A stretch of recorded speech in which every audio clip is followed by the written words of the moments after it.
Hello everyone. I understand that the video is a little delayed, but then I decided when I started the channel that I would make videos on issues that matter and I would not upload videos just because I have a channel. So the video today is with regards to a book called Delhi Riots 2020. Well, I'm taking this book as an example to try and drive a much bigger point, and I hope that I would be successful with it. So let's start. So the book Delhi Riots 2020 is dedicated to the Shaheen Bagh riots, and it was supposed to be launched by Bloomsbury Publications, and they had arranged for a launch event.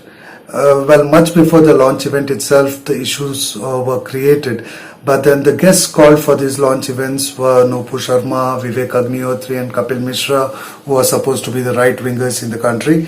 And as soon as this was announced, much before the launch, Mr. Saket Gokhale tweeted with regards to this issue.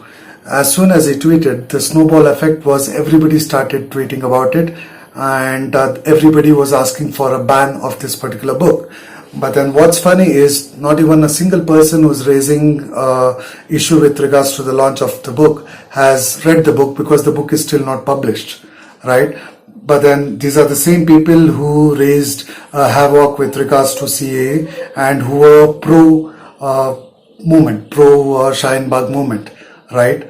But then if you look at it, the same publications has launched a book on the 21st of August, which is already published, and the book is called Shaheen Bagh, Protest to Movement, right? So nobody raised a question when this book was released, because it was pro Shaheen Bagh, right? But then there's always two sides to a story.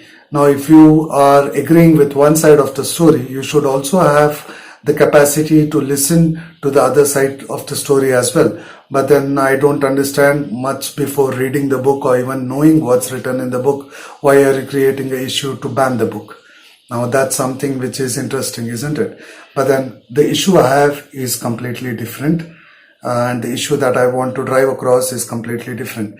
Now, if I go ahead and dissect this particular thing, there are about 130 crores or 140 crore people in India, out of which about 25 crores might read books, out of which at least 10 to 15 crores would be reading regional language books, and about 8 to 10 crore people would read an English book. Out of that, if you dissect it with regards to the kind of books that are written, thriller, crime, autobiographies and all that, if you dissect it separately, there would be about maximum about 1 crore who would read this book, and maybe 1 lakh or 2 who would be affected by this book, right? Now, the issue I have with the prime time slot being given to this particular issue on all the news channels. Now, I don't understand why such a small issue can be given a prime time slot. Now, like I said, 1 or 2 lakh people would be affected by this book. But then as a news channel, your responsibility is towards the larger crowd. It's with regards to all the 130 crores people involved in the country, 130 to 140 crore people involved in the country. The second issue I have is with the kind of guests being invited. I'll quote 2 examples. Now, Swara Bhaskar was invited to speak on CAA, and she said this particular act is very dangerous for the country and country is going to dogs, right?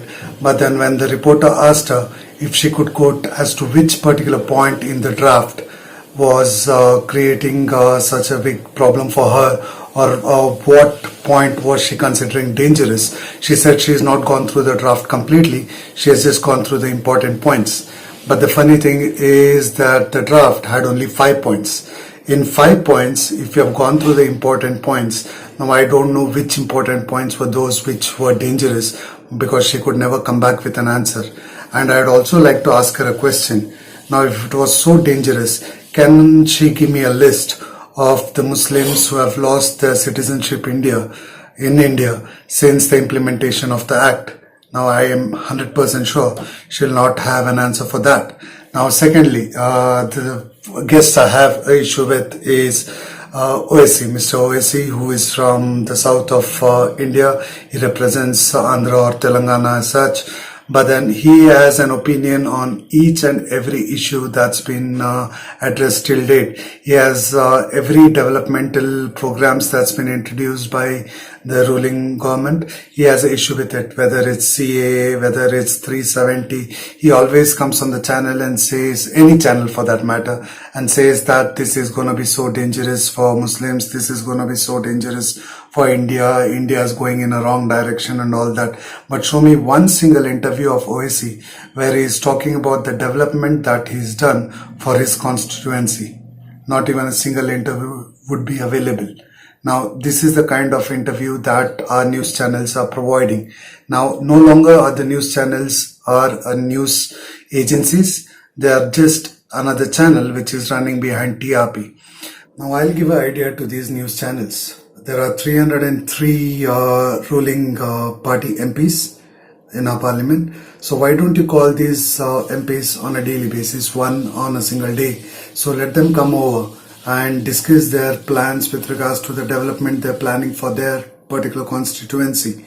And once they go ahead and discuss this plan, ask them as to how they're going to do it and all that. So give them a time slot, let them explain this. So by the time you cover all these 303 MPs, you're almost finished a year. So once you're finished a year, then again go back to the first MP that you interviewed, and you can go back and check on whether he's delivered on his promises, and if he's gone ahead and performed as he had mentioned in the interview, because you have a recorded statement where he would have said that this is what I'm planning for my constituency. So you can actually go ahead and check on that. Will you do that? No, you would not. You know why? That would not gain you TRP. Now, if you still don't agree with me, I would quote a last example, and I'll leave you to decide on whether what I'm saying is right or wrong. Now, let's take an example of what was a man, maybe about 10, 20 years back. What was a man? Let's say for India, it was Amitabh Bachchan, and for the rest of the world, it was Clint Eastwood.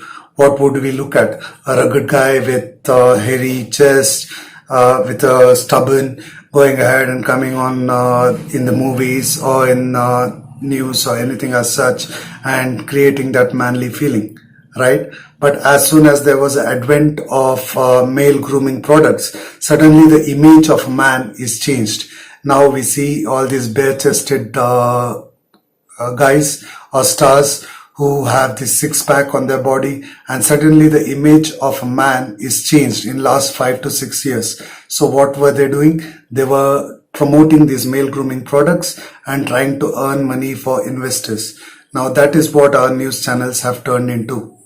Now I would leave you to think about it. Isn't it true that previously a man was somebody who was rugged, bare-chested with a lot of hair? Now suddenly, if you have a clean shaved chest and if you are there with six packs, then you are a man. According to me, a man is a person who would treat everyone equally, not only women, but everyone equally. It doesn't matter what is your sexual orientation, it doesn't matter what your political opinion is, or it doesn't matter what your financial condition is. If you treat everyone equally, then you're a man, or you're a good human being as such. So please guys, there is a very thin line between being educated and knowledgeable and being educated illiterate. So please think with your brains as to what you're looking at and what needs to be addressed and what is important for us and what is not, and you be the judge as to what news should be looked into and what should be given importance to. Thank you, and please do subscribe to my channel, like and share the video if you like the content, and please support me as you guys have always been.